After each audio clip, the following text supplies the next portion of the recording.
Hi, Mel. Hi, Danielle. Good So nice to see morning. you. Hi, Likewise. guys. How's everyone doing? No, not bad. There's a leaf blower out my window, so hopefully you can't hear it, but otherwise good. Yeah, that's probably the only thing going wrong in the world right now. Oh, that's it. That's all that's happening, right? We're just not concerned about anything else. Yeah. Well, Danielle, I'm so happy to have you here and hear about your work with the river restoration and working with the people in the Klamath Basin. We're all about rivers and nature-based medicine. Essentially, the world is a big river, and we're part offshoots of that river. And rivers are life-giving blood and so forth. And for people who don't know you, can you give us a little background about yourself and how you came to this? Yeah, absolutely. So my name is Danielle Mericle. I am a curator at the University of Oregon Special Collections, which is an archive, not a museum, so it's a little bit different. So story, though, is really important to my work. I'm also an artist. My background's in art. I don't actually have degrees in the library world, and so I'm a bit of an anomaly in that world. So I have an MFA in photography and a BFA in photography too. So I definitely my professional work has always sort of intertwined those two threads. I came to this river work. I mean, I want to preface this by saying I'm certainly not an expert on rivers. I'm an artist and a curious person who's asking a lot of questions, who's really inspired by how the Neijing in particular describes rivers, and then seeing that in life, right? And so I came to this Klamath work actually a couple years ago. I had learned about the meridians being correlated with specific rivers in the Neijing, and I just was kind of blown away by that. And so I had this bee in my bonnet around charting the rivers locally to see if I could do it. Just to start to look at the chi and the flow and the blood or the amount of water in a river and chart that locally and see what that might teach me. And it was around that time that I don't know, I was having a little sticky liver or a sticky gallbladder. It wasn't anything serious, but, a friend of mine I was thinking about blockages, and a friend of mine was like, "Well, they're undamming the Klamath," and I went, "What?" And so I became really intrigued by that and started to poke, around that and just to learn more, and then it opened up this incredible host of questions that I'm still asking with this work, about everything from place-based living, what does it mean to live in a culture where all of our rivers are dammed? What does that mean to the collective? So anyway, I've got so many questions looming around this body of work, and truthfully, I don't know where it's going. I've just been going out and watching, really witnessing this river being undammed over the last couple of years. Last year and a half. And just seeing what I can learn through listening and watching and witnessing this process and how that affects me and the questions that surfaces. And so there's a lot of different threads there. My work it tends to be a little bit layered and complex. My brain likes to connect lots of different things. So there's a lot of different places we can go with this. And so I want to respond to your questions. That's a basic introduction though of my background and how I came to this particular work. Oh, that's great. That's wonderful. And for people who don't know, there's probably people who don't know about the Klamath River and this restoration. Yeah, Can you give us a absolutely. brief overview? Yeah, so there are 4 dams along the Lower Klamath. The first one was built, I wanna say, started in 1917, Copco 1, which was the first dam that was built. So Klamath River runs the headwaters are up around, Klamath Falls in Oregon, and it runs down all the way to the coastal region in California, Northern California. And so, there are 6 dams along the river, and, 4 have been removed. And so it's been this really incredible epic project. First dam went in around, like I said, I think it was completed around 1921. The last one, I wanna say Iron Gate Dam, was completed in the early 1960s. And over the last 30 years, an Indigenous-led movement to remove the dams has been underway to get these removed because the reservoirs were so toxic. There was such algae blooms. I mean, it was one of those reservoir zones where if you went the wrong time of year, it smelled bad, a little like Salton Sea. Like, you go down and it's like, "Whoa," because everything was algae and all the ag runoff was coming in, and it was not a place where, certainly indigenous native fish could survive. And the salmon, the Klamath River was the second largest salmon run in North American history, and, there was this really critical event that happened in 2002 where there was a massive fish die-off because there was a drought, and they diverted most of the water to the agricultural zones that were in need. And so this was actually, questionable. I think it might have even been a legal decision, but it was done, and there was this just massive amount of dead fish that couldn't breathe. And so I think that's when the indigenous activists really, started hitting it hard. And over the last 20 odd years, they've been really pushing on this. And so it's a really fascinating history. If you Google it, there's lots of really great podcasts on it. But it was a really incredible movement to remove these dams, against really all odds, right? Because the power companies didn't really wanna do it. It had been owned by a Scottish power company for a while, and they kinda cleansed their hands of it, but then it went back to California, and then they didn't necessarily it wasn't generating a huge amount of energy, it was less than 2% of the grid. And, that's just not something that we don't typically undam things, right? And so it was pretty controversial. I will say the local residents, the sort of more white settler descendants, are still very unhappy about it. It was pretty controversial, and because they miss their lakes. And, I feel that. And, it's also been this incredible process to watch this river refine its path. It did very quickly. The fish came back within 6 months. So the salmon are already returning. And so it's been incredible to see nature kind of do its thing. Now, there are ecologists. I met with the lead ecologist for the Yurok tribe last week, which was so fascinating. It's really amazing. And he just took me around and showed me where they're doing their work. But it's just been this really incredible and inspiring moment historically at a time when things are really fraught in our world, right?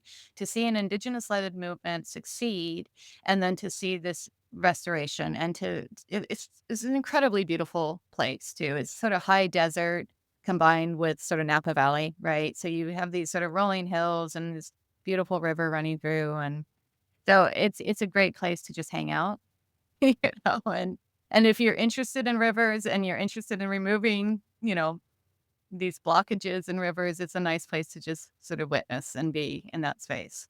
So And indigenous cultures have lived all up and down the river because of its richness in salmon for thousands of years, yes, right? that was since time immemorial, as they like Yeah. to say. And so the other really fascinating piece around this is, the indigenous knowledge systems that really cultivated the just incredible wealth of that region. And so, like the Karuk tribe, I've been learning more and more about their land management practices. They're way, way more sophisticated than ours ever were.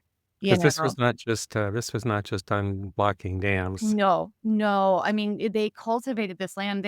I've heard it referred to as like 4 huge, beautiful gardens that was stewarded and maintained in this really sort of deeply beautiful spiritual way by the tribes that lived along the river. And so, when you talk about blocking dams and what the collective impact is, you can really witness that. There's actually a sociologist, Kari Nargard, who is a UO professor who's worked really closely with the Karuk around the health impacts of the dams on the tribes and the obesity rates and the diabetes and all of those things, the heart disease that all really surfaced once those dams were blocked and they could no longer harvest their traditional fish and do their traditional practices on the land. So it is absolutely like everything you guys talk about in Beijing, it's all playing out in this grand scale, right in front of us, which is pretty incredible.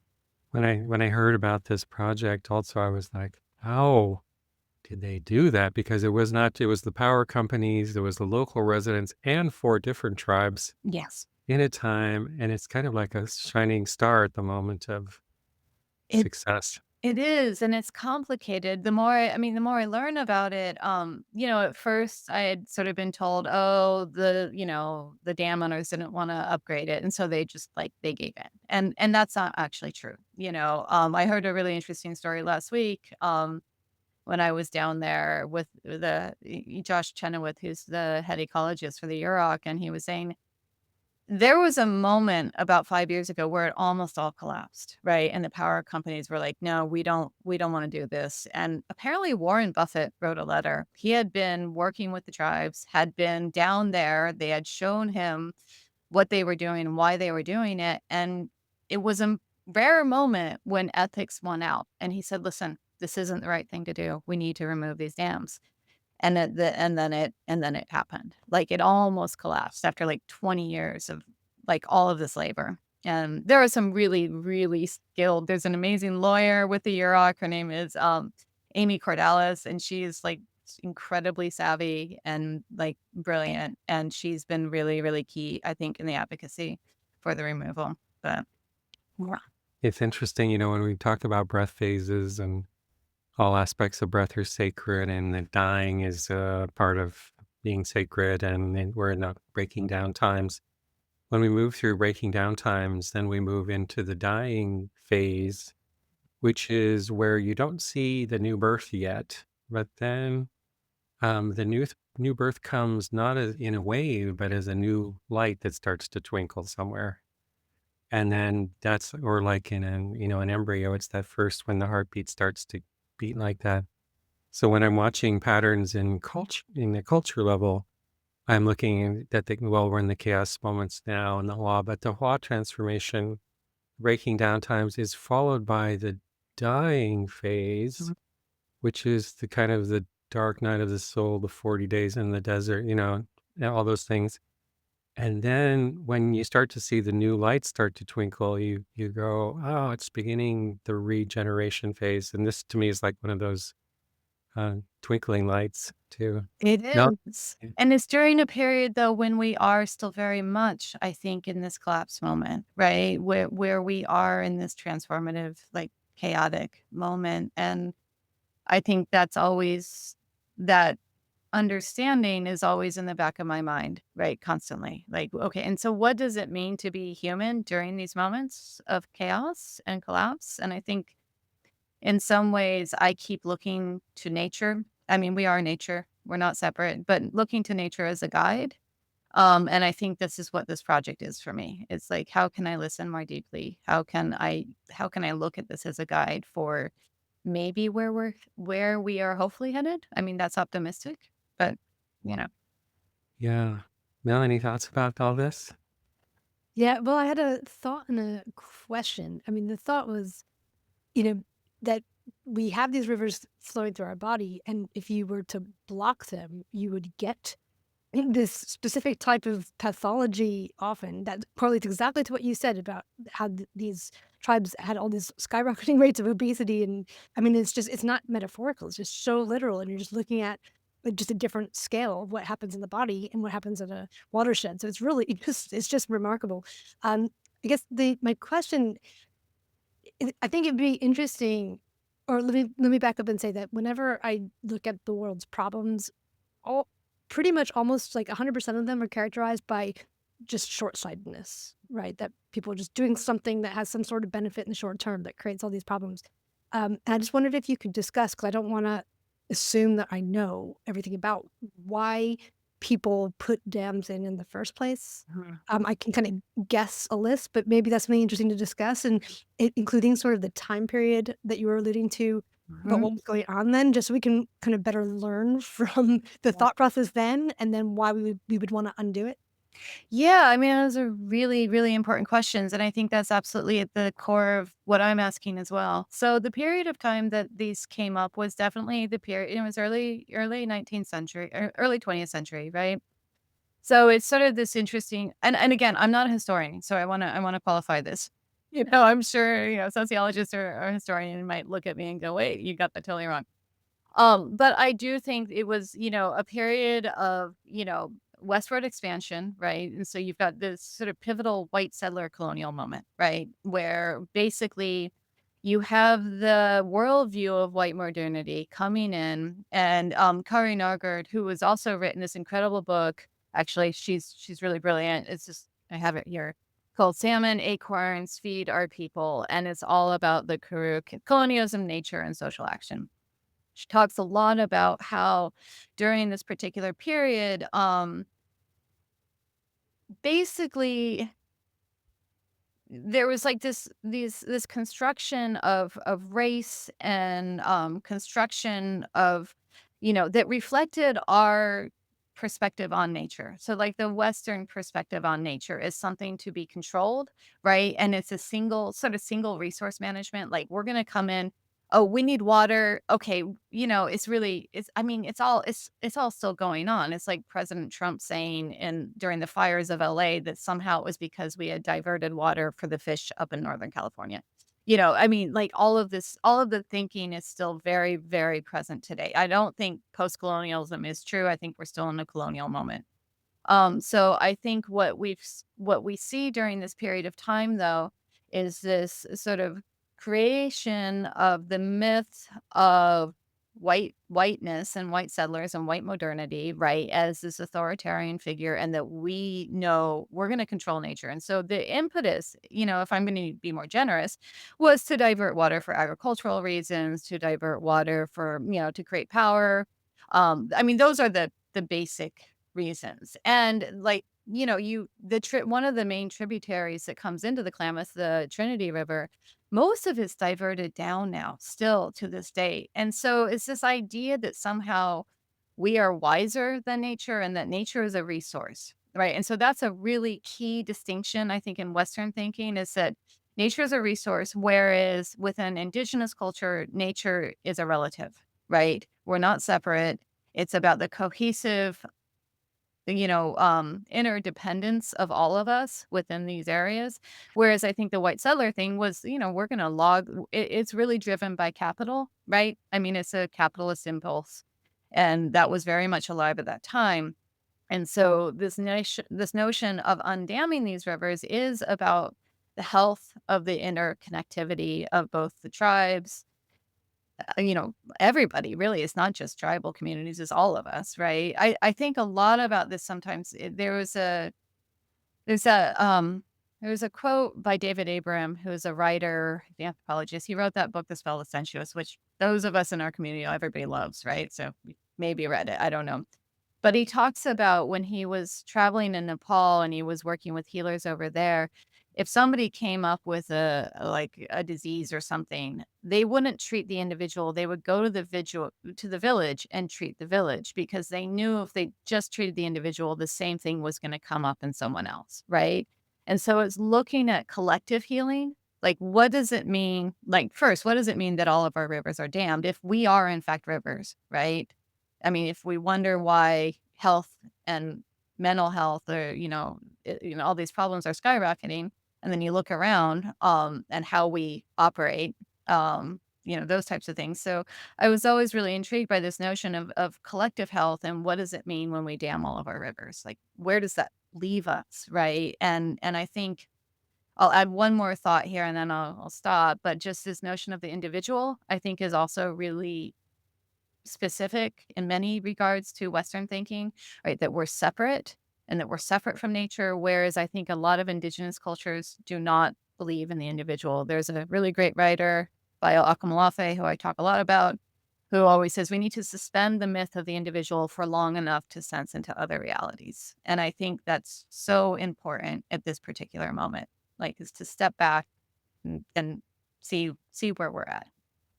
And yet what's interesting about this too is the idea about the evolution of awareness or perception or consciousness, or I don't want to, that sounds too new agey, but Mhm.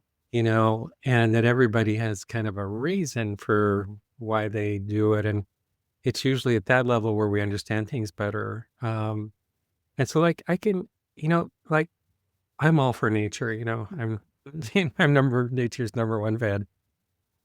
But also, sitting in my room here today in Portland, I'm not faced with the same challenges as my ancestors were 200 or 300 years ago. Uh-huh. Nature was amazing, overwhelming, awesome, but also difficult. Like if you didn't have power, if you didn't have plumbing, if you didn't know whether your crops were coming in, it wasn't the same relationship. Maybe it was more authentic in a certain way. So I can even understand the thrill of, and this happened around maybe the Industrial Revolution when our tools got so good. And then all of a sudden we were like, hey, wait a second, we can run the show here. And that experiment's kind of failed, like we could run nature and make it, that hasn't worked. But I can even understand the impulse of that. Um, and so we're at a certain point of that. And then, of course, there was for the United States, there was also this story about manifest destiny, Yeah. like God sent us here. And I can even understand the impulse of that. But you see, like the power of stories, and we say, truth is not fragile, it'll come out in the end and you can't break it, right? So in our stories, we're kind of at this point where, we're separate from nature. That's not a great story. It's breaking down. And, the God gave us this, or in the Old Testament, where it says God gave mankind dominion over nature to use it, essentially. That's maybe not a full story, too. And then there's this idea about indigenous. Mhm. And and when you were saying earlier, like there's systems level illnesses, like a person will come into our office and say, my elbow hurts. That's very specific, but it's embedded in these other system wide things that really are there to treat that elbow too. It's in the room with you. And there's all sorts of them now, like chemicals, microplastics, climate change, blah, blah, Wi-Fi signals, whatever. But one of them, and so I say now, in the last 10 years, what I'm really seeing is diseases of time and diseases of place. Mhm. And what does that mean? It means time. We have devices that don't have a rhythm, which we entrain ourselves to.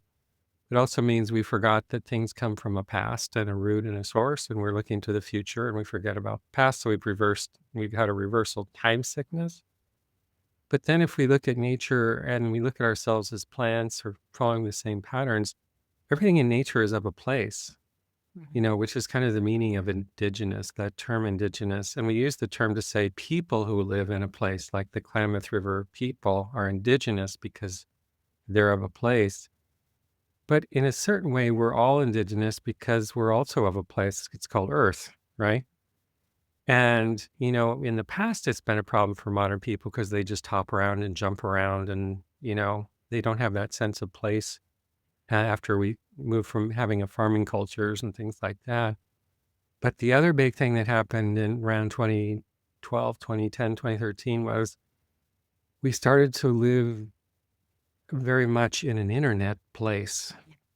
And so we exchange our indigenous place, our places, our earth, our neighborhoods for an imaginary place.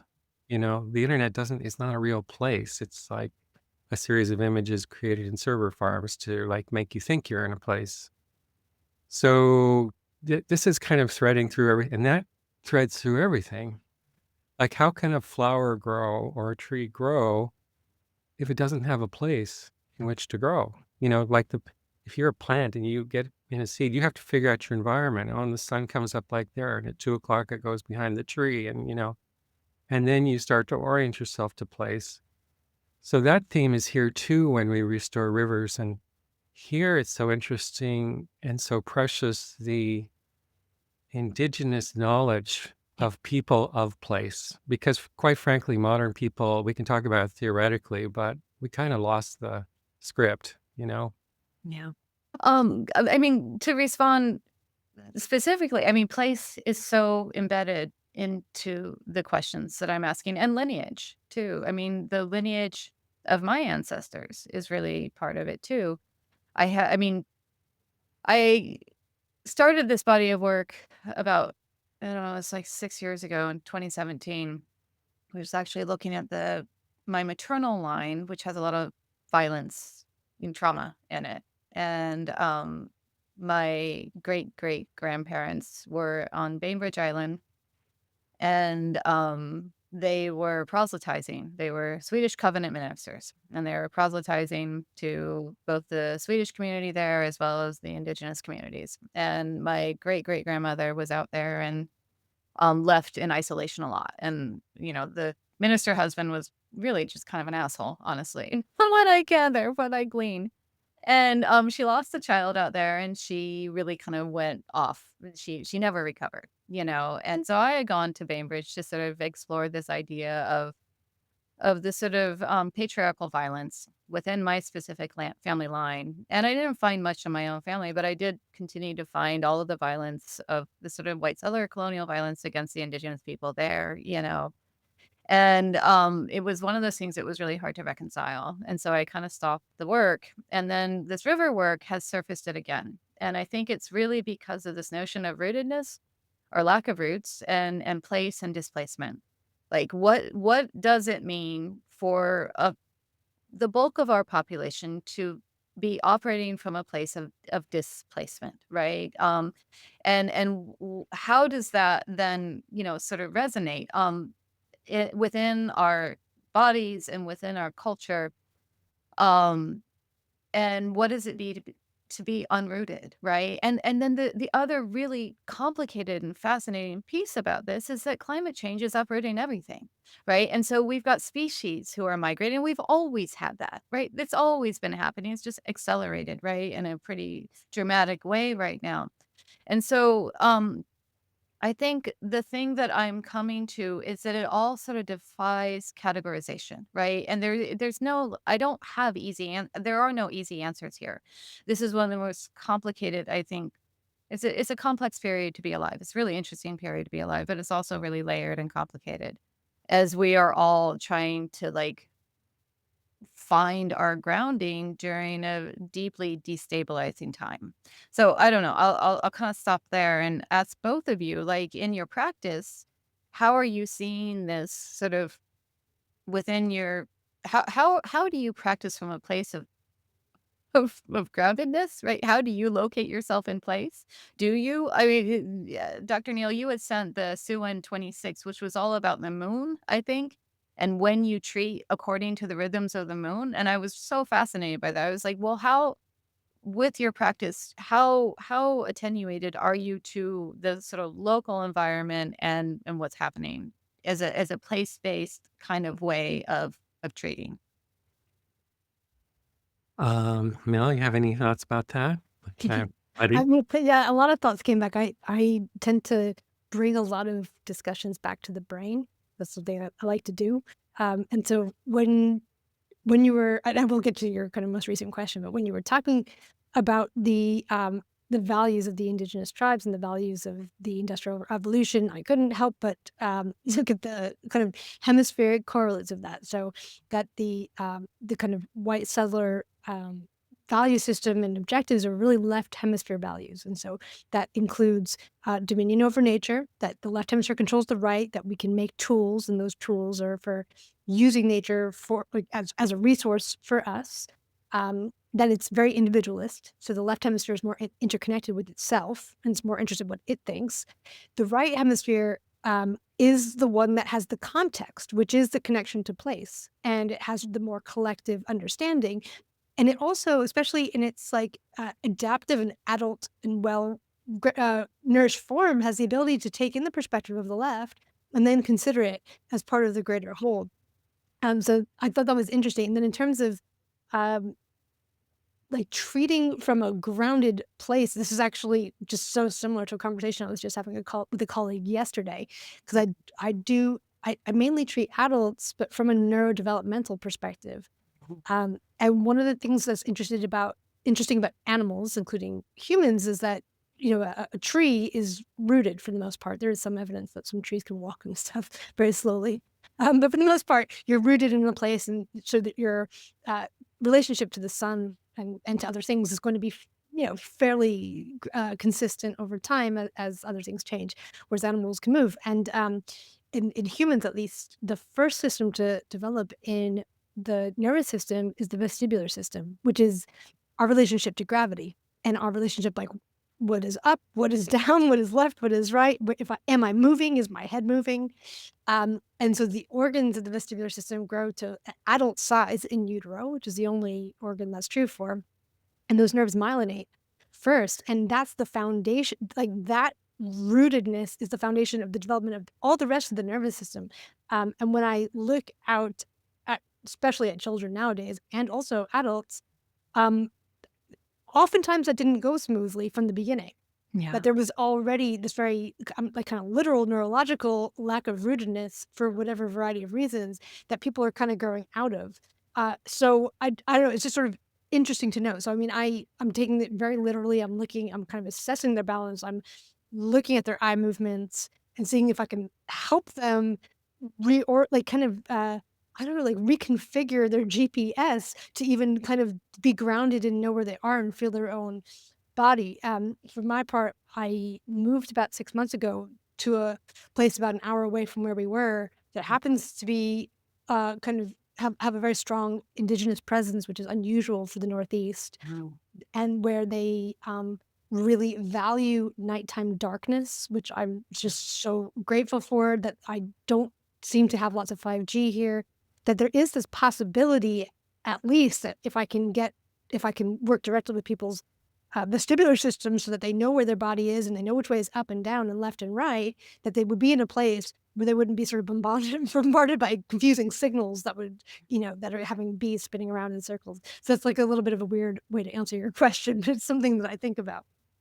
Yeah. That's very practical, and if you can get the brain hemispheres balanced, then maybe that's an invitation to reestablishing indigenous connect or of the land connections. Mhm. Yeah, I mean, I think what I would say about the hemispheric thing in terms of, like, this discussion, like, what I always kind of like to come back to is that, you have what I see a lot is that you have, uh, this kind of explosion and almost like, cancer-like growth of left hemisphere values that are just sort of taking everything as a resource, and they measure the success of their economy based on its, like, perpetual growth, and just really, taking advantage of these, like, kind of more right hemisphere collective values.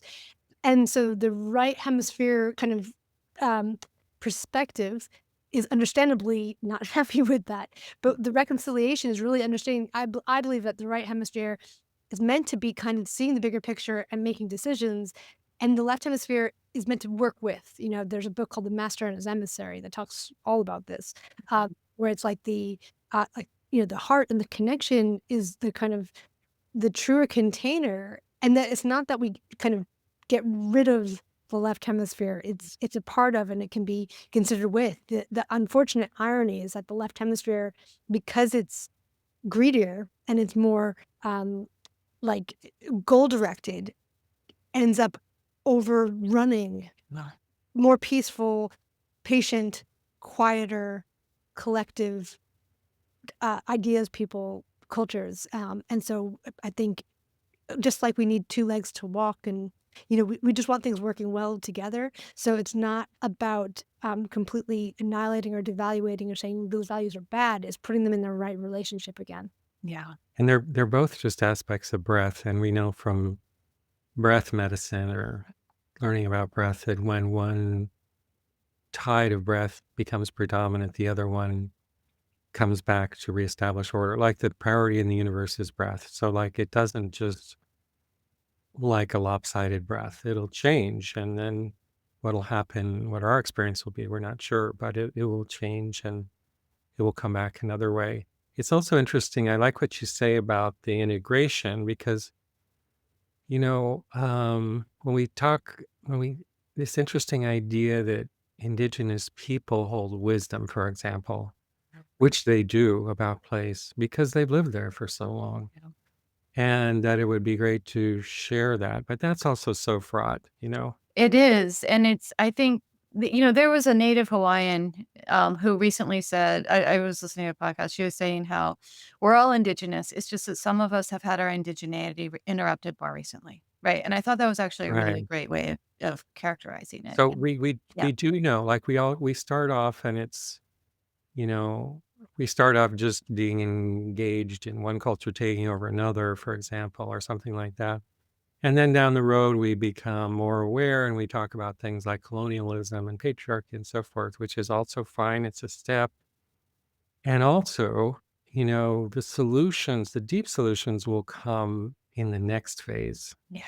And in my experience with working with patients or being a doctor, whatever, there's the part, and here's the thing about if the universe is a breath, like if you're just an aspect of the breath, and I am, and Mel is, and the Klamath River is, then it's about the question of separation, right? Which is really kind of the fundamental question of spirituality. And that question is there separation, or is that kind of a construct of our mind, in a certain way? So when we're in the conversation modes, by the way, I think it's good to be talking about patriarchy and colonialism because we're just, we needed to become aware of that as a thing. So that's all good. And yet when we do, then we're in that lower level dimension of story where we're talking about separation, like there was this and that. On the other hand, if you just go to people whose lives have been so influenced by that and say, oh, by the way, we're past that now, Yeah. they're not so happy about that because their experience hasn't been witnessed. And, that's part of the white story also is coming in like in a weekend and like claiming it and so forth, all that stuff. But I do know this, that the meaningful stories that'll get us through are above that dimension of us versus other. I 100%. And this is where I think I think about this a lot, it's tricky, right? It's tricky to talk about this, and I get into some dicey territory sometimes, especially as a white woman, right? In certain spaces. And I mean, this is why I love this writer Bio Akalamafe so much, is that he really positions all of this as we are not separated. This is nature breathing, right? Everything that's happening right now is nature breathing. And a lot of the ways in which we have responded to these crises are still grounded in the thinking of separation, right? Whether it's racism or whether it's environmental catastrophe, we're still thinking that we're separate, right? And so it's like this, it's really subtle but important shift in terms of the questions that we're asking and the ways that we're framing things. And it is complicated, right? And I recognize there's a lot of trauma. I think there's so much trauma in our world, and it resonates at multiple levels, right? And so I am really slow and respectful, certainly in certain arenas. But I think fundamentally, you're right. The higher level conversation is going to position us in a place that this is really, it's hard to say this because, and Dr. Neal, we talked a little bit about this in class, and the tricky part about accountability, right? If this is nature breathing, where do we land within that? But, you can counter that by saying, yes, we are nature. And so we do have a role. I mean, I think that's one of the things that I'm sort of coming around to is I think I had this idea that humanity, like there's this post-humanist notion that, we are decentering ourselves, which I think is actually really important. And I also think that we do serve a role in reestablishing balance. Maybe. I don't know. Maybe I'm wrong there. But I do. I'm with you. I'm with Yeah. you. Yeah. To my way of thinking, I've said this before. Free will doesn't actually exist, but you should live as if it does, Yeah. because your experience of being alive will be different. And whether the world survives is not up to you, but you need to get up every morning and work like a farmer and do good work. Mhm. And we need to focus on right relationship with who's in front of us, whether it's our family or our neighbor. It doesn't absolve us of our participation, Right. but actually we're part of a bigger breath that's going to move us Yeah. one way or the other. But this question of the evolution of consciousness, which I even hate to say that because it's like such a 60s term, 70s term. But really, like, if you think about, like, well, we're a just born species in our current version because we write down words and tell stories. And then we became somehow aware of ourselves, but in kind of an infantile way where we're not exactly sure what's going on, but we somehow see ourselves in the mirror and go, whoa.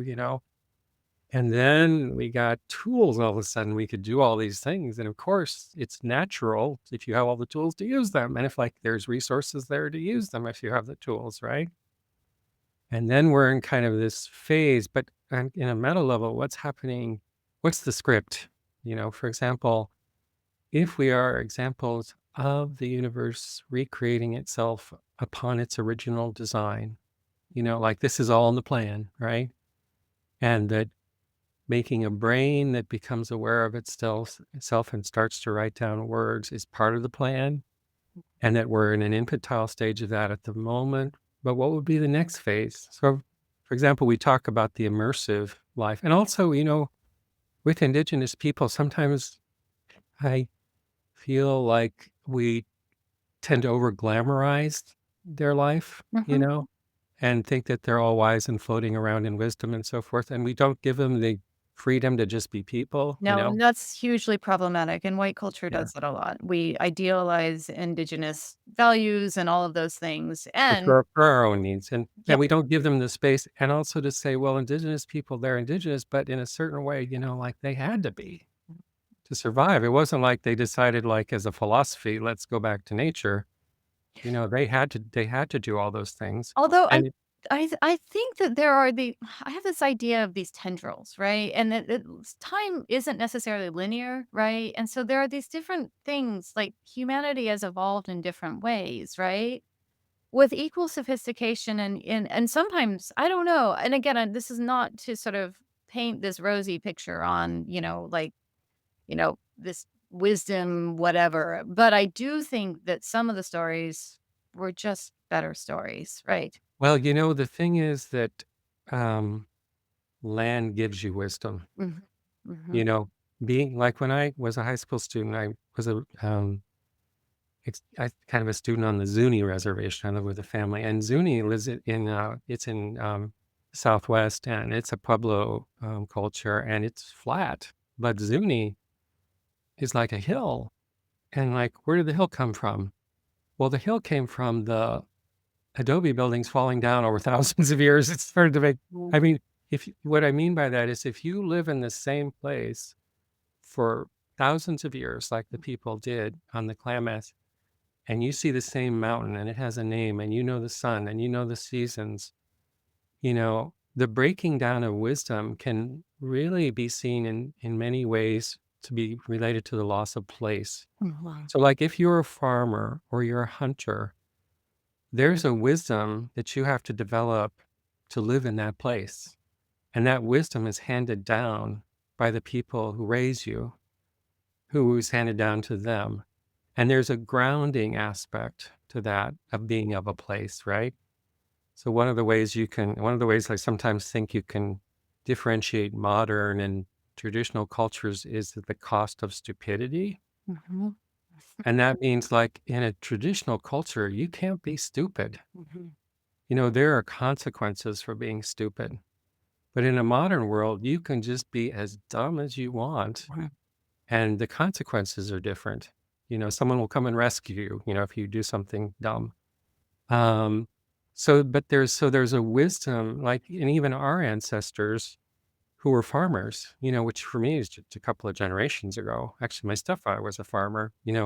There's a wisdom that comes from working with the land, or being in the land, or raising cattle, or being a hunter gatherer, that is really lost to modern people, and gives them a kind of an air of group cluelessness.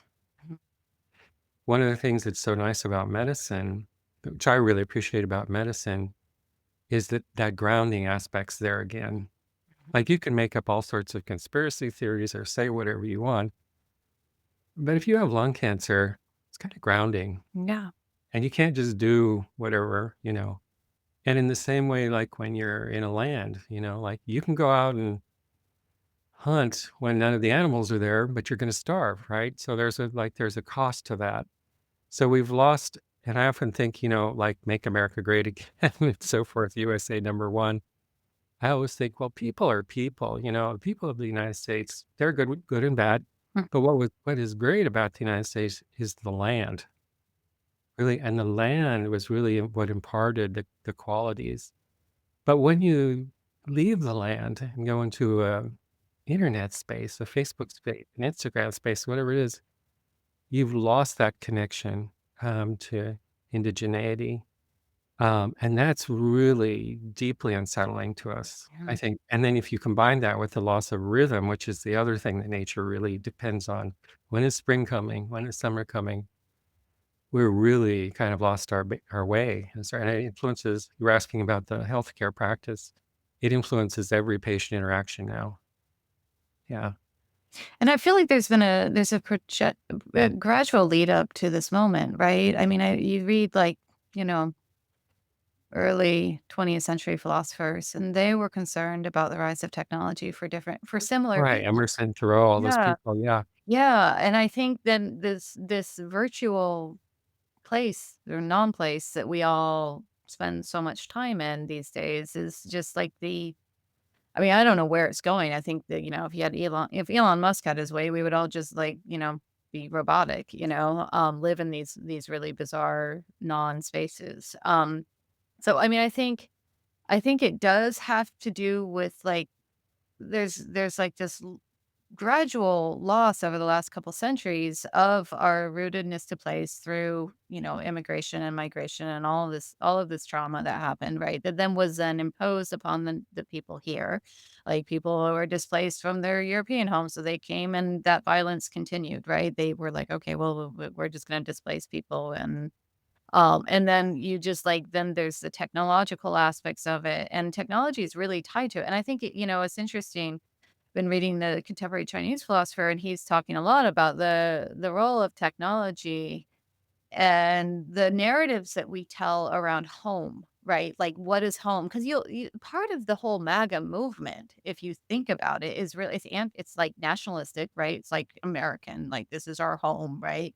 Anti-immigration, and in some ways, I think collectively we're all grappling with this question of rootedness, right? And it's just that some responses are really violent and they follow that trajectory, and then others are like, "Wait, pause, wait, maybe there's a better story out there," right? And I think that's why people are looking to indigenous cultures to be like, "Well, wait a second, what is this? What is this soup that we're living in?" Right? And so I don't know, it's interesting. I do think that we've reached this zenith point of sort with technology where everything is We kind of, yeah. we have stories that don't serve us and we're trying to figure out how to rewrite them.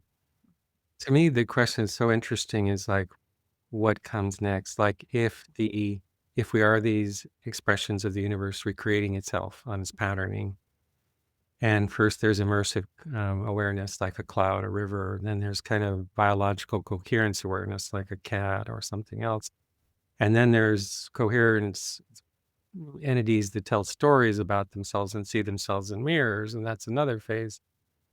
What comes next? And in that thing where we see ourselves in a mirror, we're like Narcissus staring into a pond, which is now the cell phone, is Narcissus pond.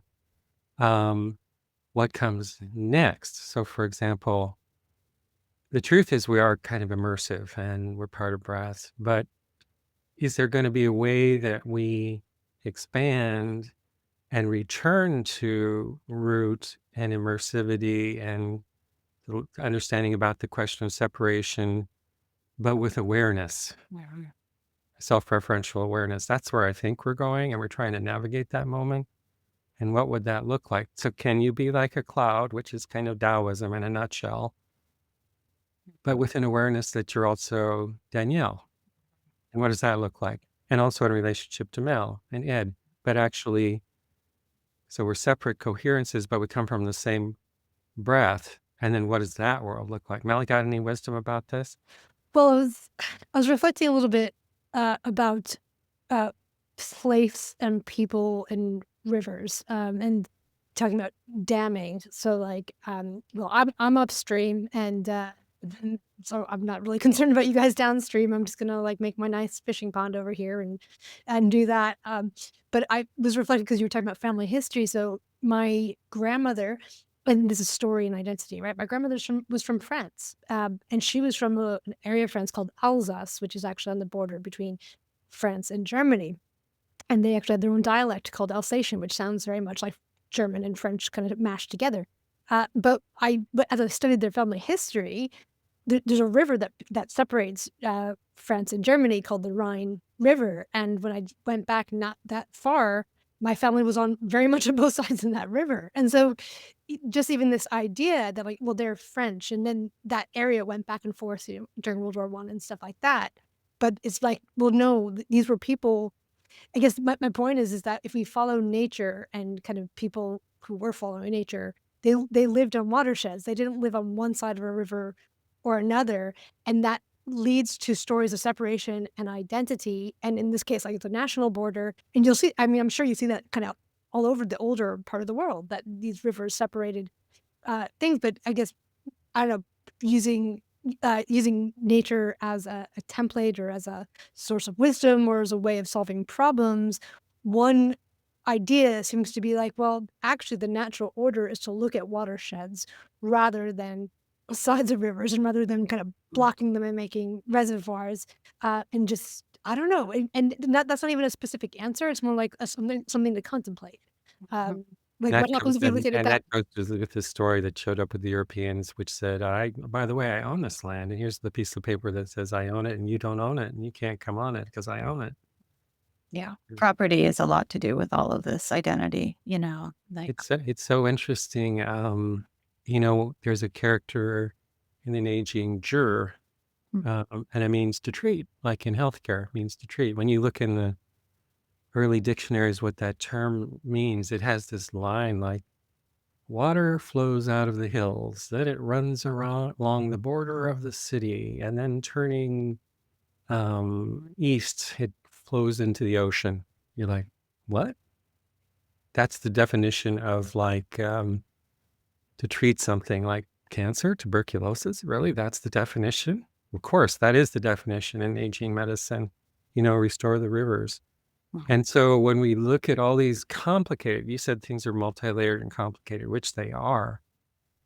When things are complicated, also like in a patient's illness, like if someone has lupus and cancer and this, and they're on this medication, that's complexity. And what you don't need in complexity is more complexity. You need simplicity. So when we say like wipe the board and look at nature and the sun comes up from the east and let's retell the stories, that's what we're talking about. But in another way, we are rivers. We talked in that we just had that lecture on rivers in the class, and I was saying, there's not a lot of there's not a bunch of different rivers.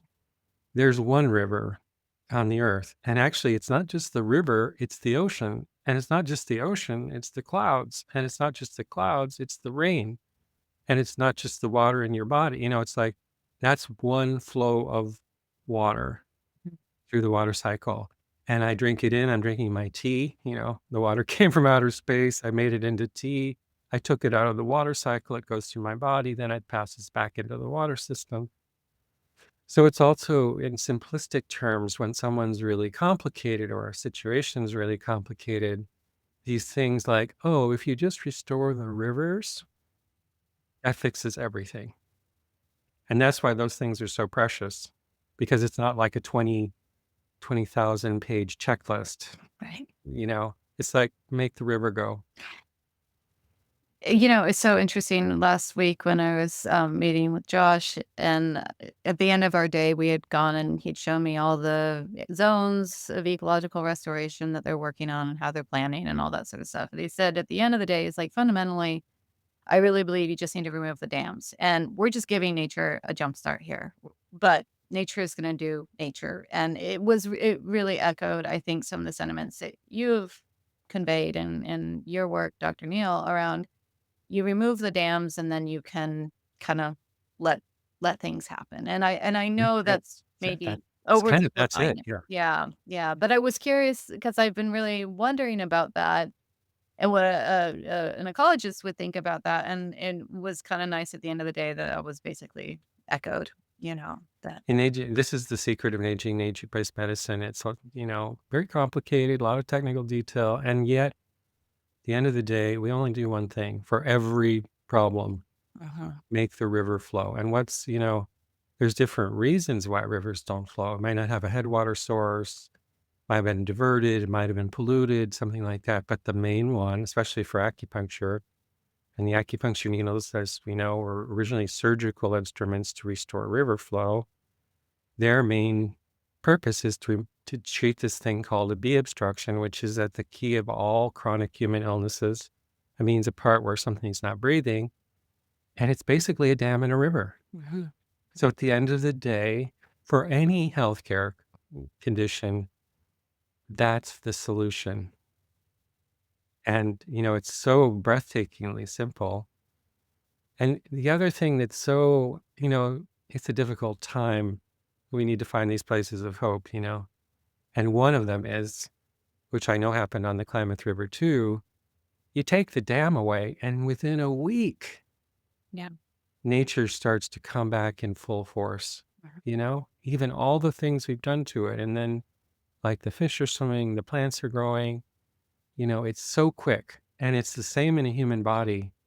It's harder right now. Bodies are not doing as well as they did 20 years ago, and the resources are different. But still, when we remove the dam, things come back in the body the same.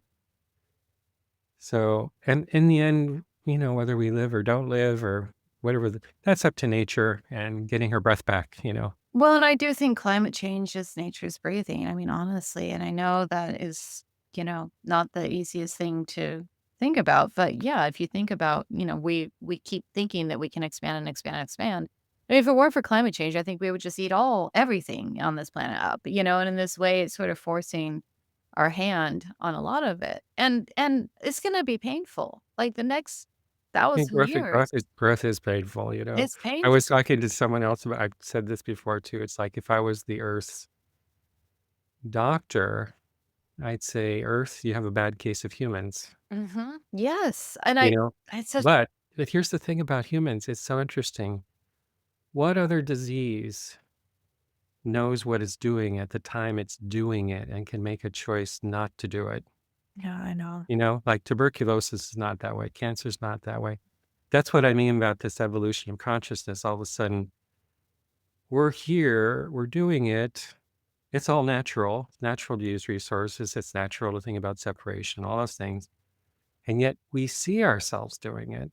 Mm. And it's a reflection of who we are. Like climate change is like a mirror to us, or the way the politics are. Like that's a mirror. Those are not other people that came in and are doing something to us. That's a mirror of a part of us, whether it's good or bad, right?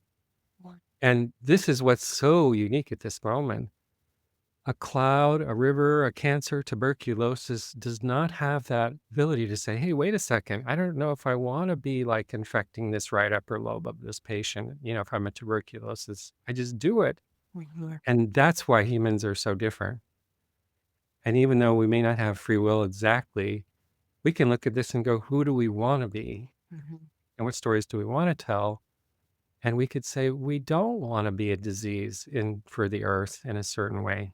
Yeah. Yeah. Well, I would actually, just to play devil's advocate, I actually think it's very similar in the sense that, let's say, a cancer tumor is of the body, and these are cells that have lost their coherence to the whole. So they have a story of separation.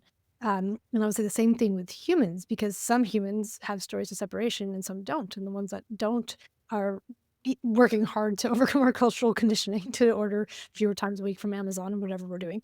But so those who do not have a story of separation are trying to help the planet as if it were our home, and it's those who have the story of separation who are continue to harvest it like a resource. So that it's very much like the tumor in the body that they don't have the awareness.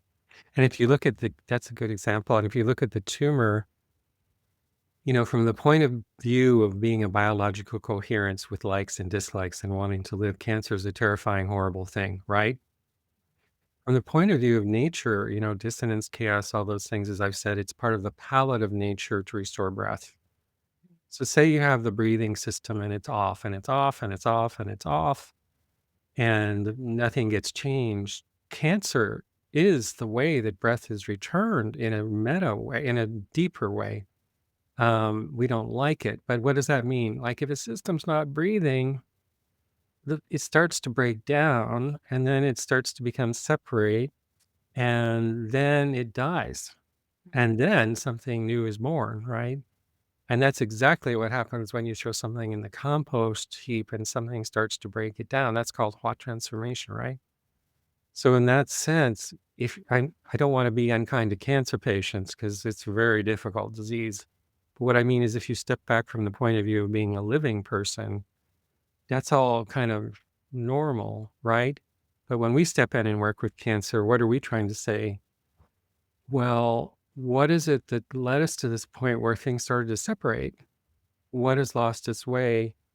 And is there a way of healing or restoring rivers or addressing something that's causing a dam or whatever it is so that you don't die, but actually you're born into a new life?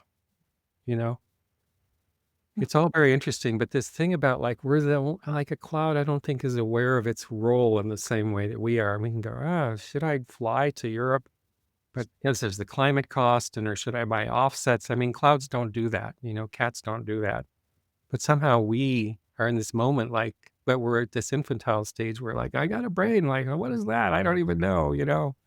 So we're trying to see if we can grow up faster than we go extinct again. Mhm, mhm. Um, well, Danielle, this is really interesting and such a fascinating thing. And this whole idea about relation, like separation and conversations with traditional people, I find it is so interesting. And I'm with you. Like it has to go slow and be respectful, and only if people want to talk. I mean, can you imagine, like, being, a terrible situation for 500 years, and then someone comes, like a white person comes and says, "Oh, it's over, by the way. We're Oh, over that. right. Yeah. No, it's Yeah, it's so gonna much. work." You take it really slowly. It's interesting. I was talking with a woman, I think she was a Columbia River tribal member, Ojibwe, I want to say. And she was saying how, in their past, their knowledge they kept hidden. And I thought about this in the context of the Neijing and what you talked about We hidden do too, and open knowledge. And now they're reaching this point where they're willing to share. Like for many, many thousands of years, they kept their knowledge hidden, right? and that's And exactly the same with the Neijing. It yeah. comes from a root, and the root is underground. Uh-huh. And if And you share everything on Instagram, you're not breathing because we always say you should have a private space. yeah, and so that knowledge system, at least with this particular tribe, was now they recognize that there's a need, right? There's a need to share and there's a Right. need to be I part. feel exactly the same with the aging. I would be staying at home, but I see there's a need for it now. Mhm. Yeah. I And think oh, I it was just to say we all have to make sense of our own place within this. So we all have like I know for myself, I'm definitely reckoning with my own particular lineage, right? And with a lot of honesty around that and it's kind of baked into the whole endeavor of these questions, right? Is like, okay, well, what are my roots and what is my responsibility within this moment, you know? and it's so tricky. You're right. It's so complicated because sometimes when we talk about, the oppressor, this, that, and the us versus them, it's a good recognition. And sometimes we do it because of needs we personally have. you know? And that part I don't think is, I'm not saying you, Danielle, at Yeah. all. But I'm saying when you listen to the conversation out there, you hear people saying it and go, oh, that's about them, Mhm. really. Yeah. And that's just more of the same, Mm. essentially. Yeah. But we have to have compassion for everyone because, as I said, we're in this kind of infantile states where we're trying to like figure it out and grow. Mhm. Um, I do absolutely know it'll be done together. It won't be done in separation. Yeah. That's because that's the way nature is. So. If we're to survive, right? If we make it, Earth will be fine. S And yeah, Earth will be fine. And you know what? Not surviving is also a phase of Yeah. nature. I just said, you know? Yeah. No, I appreciate that a lot. And, when you were talking about the cancer piece, my mom died of cancer. And I think one of the things that brought me specifically to your work is this notion of telling a new story around cancer and even the dying, right? The dying process. And that's Right. okay, and it's hard. I mean, although I still don't grieve that, but it's like this uh, our culture has really weird ideas around health and wellness, right? It's We're like drowning in awful yeah, stories at the moment. we But are. Yeah. Yeah. stories are our superpower again. Like you can make a new one. Mhm. And especially we want to be making them together Mm, as much as we can. I feel that too. Like it's not so powerful that I make a story and you make a story and Mel makes a story. uh-huh. But when we sit down and say, how can we make a better story about cancer or whatever, rivers, then it's good. Mel, you want to give us the final word of wisdom? Put me on the spot. But no, just well, maybe this was the first start, or not even the first start, but this is like part of the the coming together to share story that we are looking to see more of around rivers and people and humility and infancy and all of that. So maybe we're a step in the right direction. That sounds good. And there's a joy. I don't mean to step in and be the man who's and gets the last word, but it's it's also like, how change happens, and change can happen because you should be better or we need to be doing it better. And I don't actually think that's where change comes from, really. I think change comes from joy and beauty. And it's when you go to the Klamath River and you go, holy mother of God, 10 days ago there was a dam, now there's fish. Wow, I want to be a part of that story, you know? Yeah. So a little bit more joy and beauty and a lot less like, oh, it's awful and I need to be doing better, I've never seen that get much good change. No. Yeah. So Danielle, thank you so much Yeah. for Thanks coming. for having me. It was really fun. Well, I'm looking forward to coming down and seeing the river with you. yeah, yeah. And It's a wonderful sight. I think you'll be as blown away as I've been, and it's just really beautiful. It's a nice place to just go and be quiet, and just gonna hang out. yeah, sounds great. All right. All right. Take care. Be Take well. care, guys. Thanks, Mel. Bye.